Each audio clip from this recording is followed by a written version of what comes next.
Hey guys, I want to ask you a question. Are you a life-giving leader or are you a cultish leader? Now you may be wondering what I mean by that. A life-giving leader is someone who inspires trust.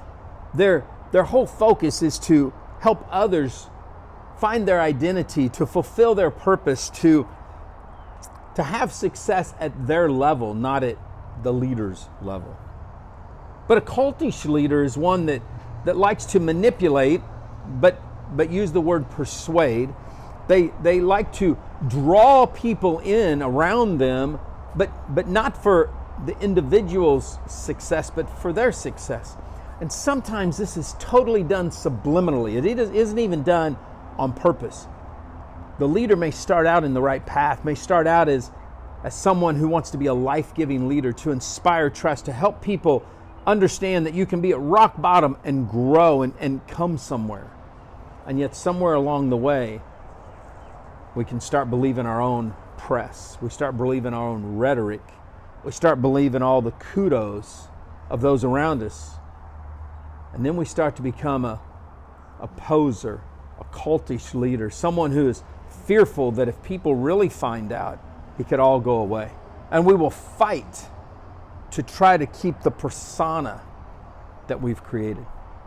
Hi, my name's Troy Dooley, and I bring this up because I've been watching a saga break out over the last couple of weeks between a company called Modere. They're a omni-channel health and wellness type company that uses a direct sales model, and one of their paid consultants, someone they'd brought in from the outside by the name of Prince. He wasn't there. He didn't build the business in its original state, but he had a lot of insights when they rebranded and did some things. And through a circumstance, through events, he was able to get himself on the very top, to have a position, if you will, created to where his success would be generated from the success of other leaders that in most cases had been there long before him.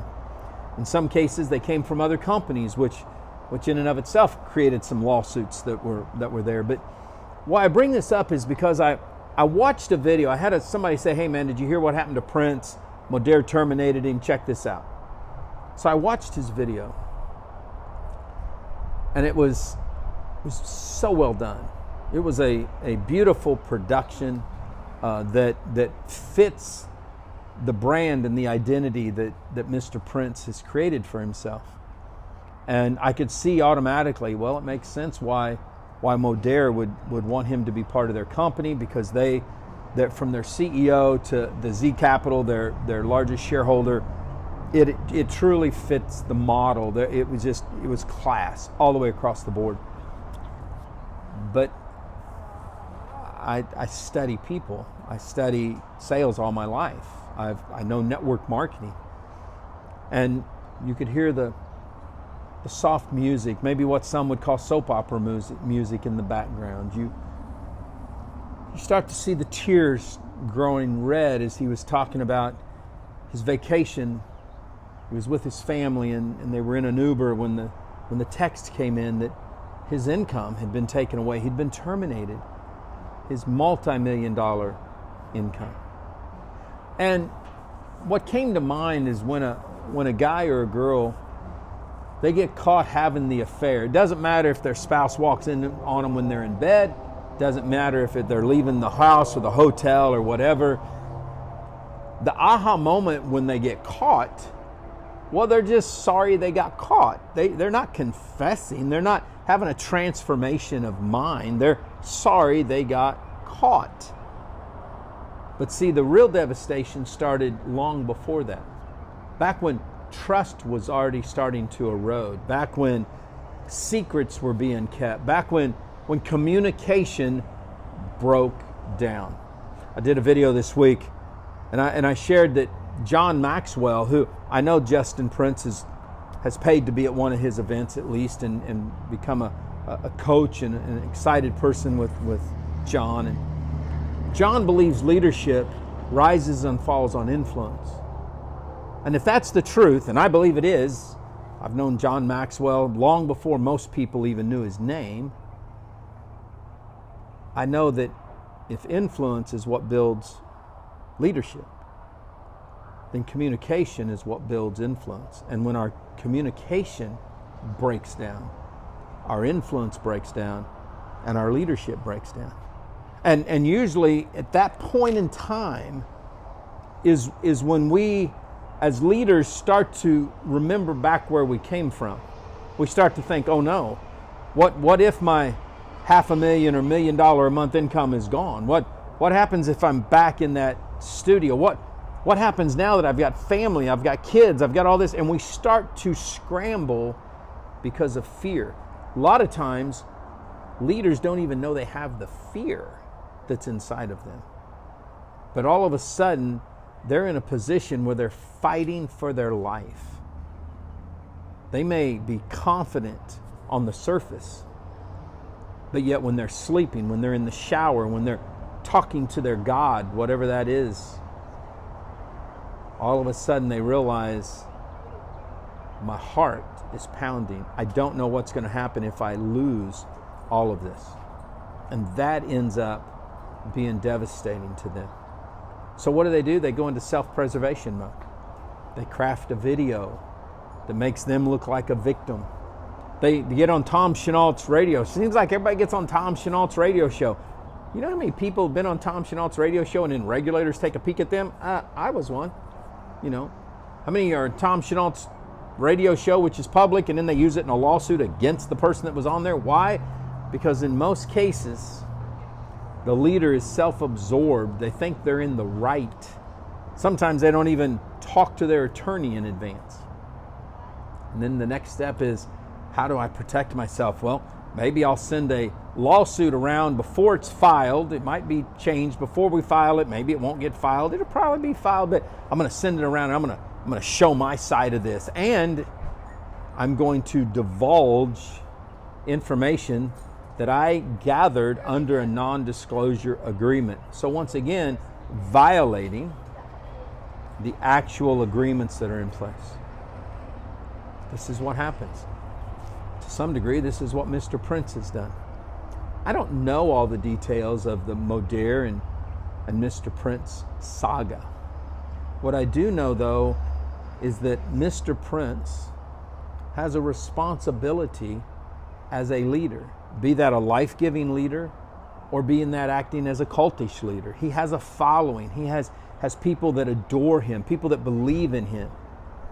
And in network marketing, having been in this industry since I was 5, having seen the good, the bad, and ugly, having risen up as a distributor, having 2 bankruptcies in this business, sticking it out, growing to where today, in the world's picture, I'm pretty successful. I understand the fear of losing all that. I understand the fear of what are people going to say, but I also understand we cannot manipulate, persuade, do anything, our side of the story if it's not just pure facts. No drama, no nothing. Modere the same way. I saw Ted Knighton, another dear friend of mine. He puts up and says, I'm going to give Modere a B rating for no press release, for no comment. Well, that's fine. I actually weaved my way all the way to the top of Modere to say, hey, I'd like to do an interview either on or off the record just to better understand. Not to say he's right, she's right, who's right, but to really get a story out there so people understand this isn't against us against them. This isn't about, I saw one of my dear friends, Mel Atwood, saying you should never take somebody's check. It's not that. This is America. We sign contracts, we're held to contracts. We sign NDAs, we should be held to the NDAs. We have ethical operation. We should know right from wrong, even if it's different from legal and illegal. So I went out of my way to find information, and then I see this stuff go public that Mr. Prince is doing, and I just shook my head because I thought, man, live, I've been there. I was there when the SEC hit me because of Zeke rewards, where the world's largest Ponzi scheme is my client.